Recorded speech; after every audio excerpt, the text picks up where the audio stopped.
Yaramalala fantatrao tsara fa matoao mijery anao maharitra dia misy teny izay mba tiako ambara saingy sady atrao sy miaotra mba faniriko hoe tena mba tiako raha avy hatrany de hainao zay tiako atao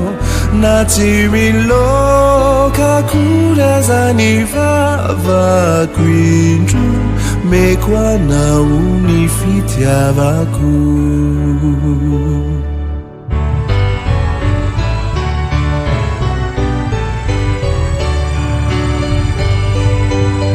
mba faniriko hoe tena mba tiako raha avy hatrany de hainao zay tiako atao na tsy miloka akory aza ny vavako indro meko anao ny fitiavako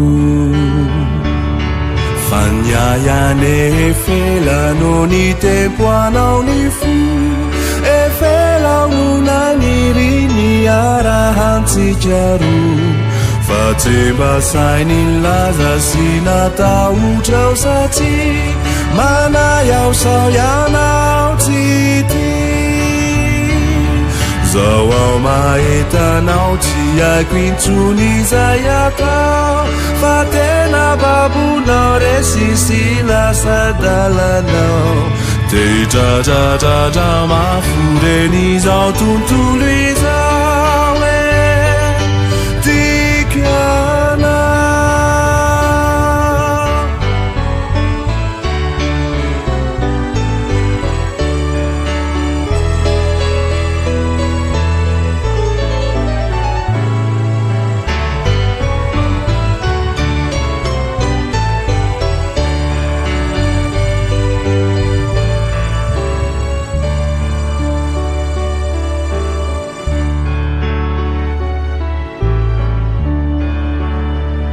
Yaramalala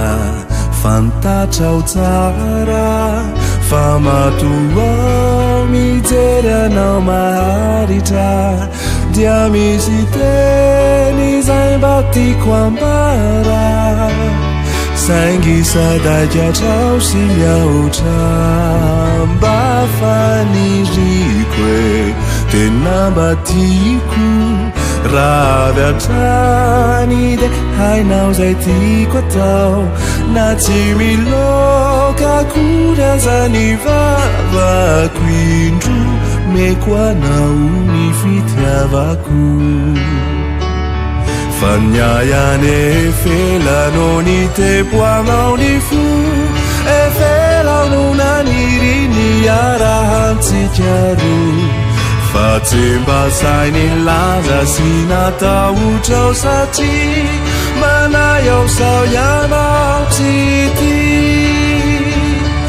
aneo tsy tany intsony tapa-kevitrao milaza ka na tsy haino ay azy anao maikao ivazavaza hitratratratra mafureny izao tontolo izao